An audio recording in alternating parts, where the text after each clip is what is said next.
Working back now under the bonnet, I want to clean up this tube. Now it is possible to disconnect it. One of the nuts can be accessed from the top, the other from underneath.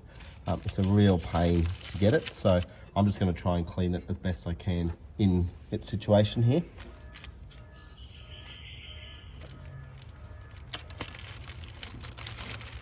I'll just get this bag off that I put on earlier.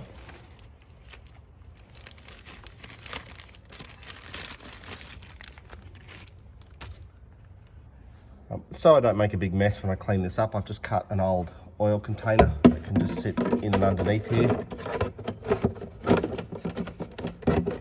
That way I can catch all the carbon and any of the cleaner and stuff that I use on there.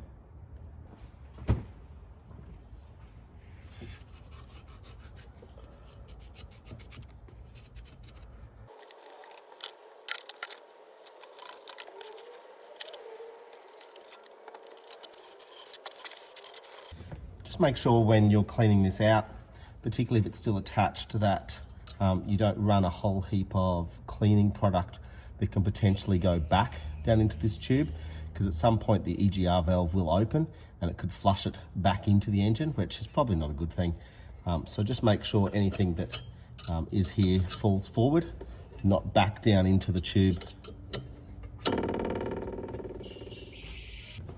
It is a messy job, so just try your best not to make a mess in the engine bay. Just making sure that the holes are all nice and clear. Quite happy with how that is.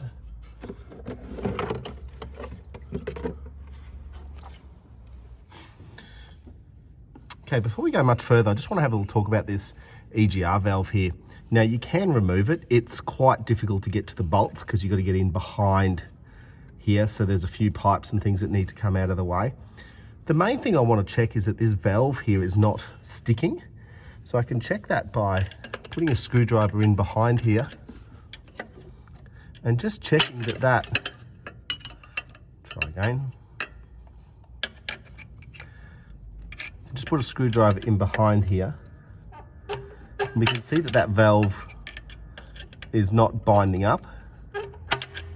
I can hear that it closes quite tightly. It's obviously a spring that holds that valve in place. Just be careful to not allow that housing to rotate around too much. You've got to keep it flat for when you put it back together.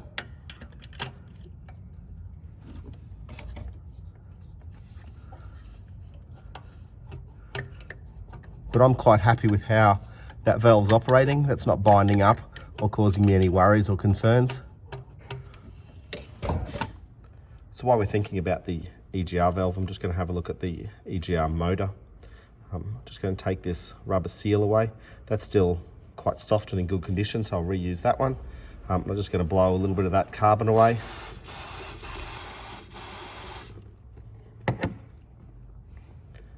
Now that's actually a small little bearing on the end, so you want to make sure that that's loose. You also want to make sure that the motor can turn, but don't turn it too much because you're going to find it hard to get it back into its original spot.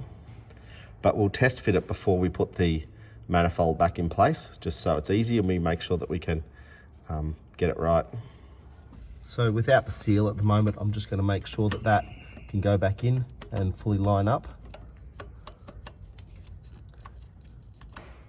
I'm fairly happy that that will sit in and everything's still lined up. I did rotate that around just a little bit, but you can wiggle into spot. It's got a little bit of wiggle room, so I'm happy with that. So at this point, I'm ready to put my intake manifold back on. Now, as I said, I did remove that top cowling. Probably took about 10-15 minutes to remove the cowling. It's probably not going to save me much in terms of time, but it would save you a fair bit in terms of frustration, because this is going to go in a lot easier than it came out. You can remove it without taking that cowling and bulkhead away. Look, it's up to you. It gave me a bit more space to film things for you, so it was a win for me, but typically I probably wouldn't do it. But it's up to you. Now, getting this ready to put back in, I've got new gaskets here. These are just genuine Ford, made in France, so it's interesting. Thanks, Pierre. I wouldn't be tempted to use the old gaskets here. You might get away with some of the O-rings and things like that, but these ones here, I would just opt for brand new ones. Once they're pressed into place, they do kind of sit there fairly well, so I'm fairly happy that they're not just going to fall out as I put it onto the engine. If I had been able to soak this intake manifold overnight, like in a parts wash solution, I think it would have come a little bit cleaner. I can still see some traces of carbon on the inside, but overall I'm fairly happy with it. That was a fairly quick clean. So just make sure they're all sitting in correctly, and they will hold themselves there, which is a huge bonus while you wiggle this thing into place.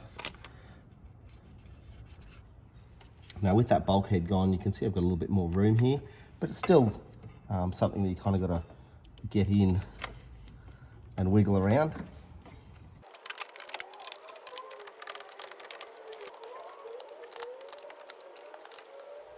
Now before I bolt this up, I'm just running my finger along just to make sure that I can feel each of those seals still in place.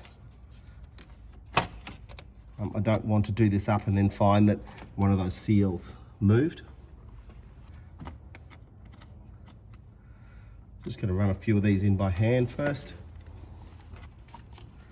Till you get the first couple in, it's a little bit difficult.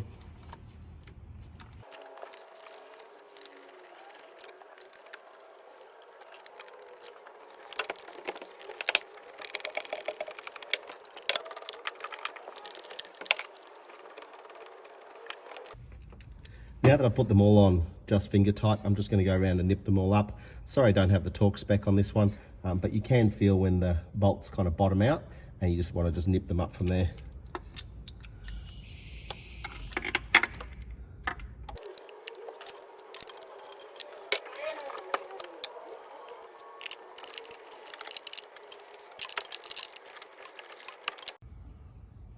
So next I'm going to slip the EGR motor back on.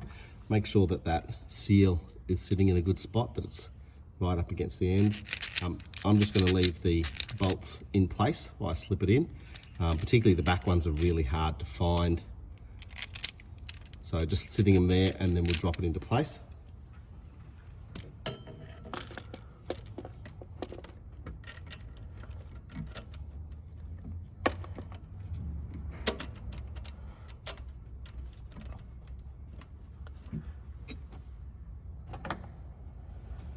Make sure before you tighten it up that it is sitting correctly, and just go around and tighten all 4 bolts evenly as they start to bottom out.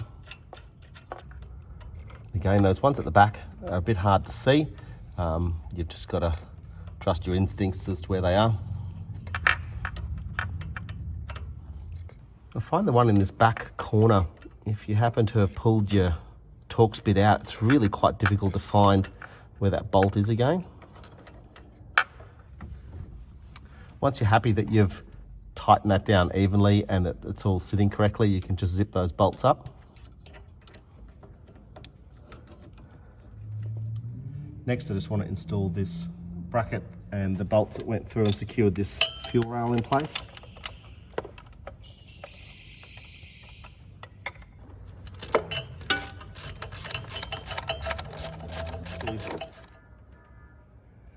Make sure you do those 2 bolts up nice and firm because it does hold the fuel rail, and you don't really want any movement of that fuel rail which potentially could give you leaks.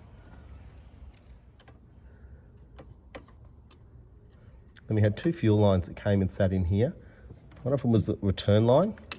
Now it had a point over here that located it, and a little clip.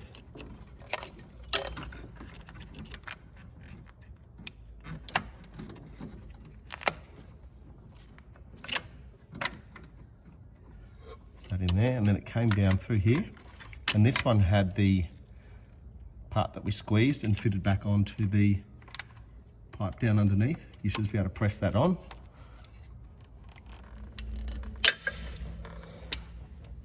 You will feel it once it clips into place.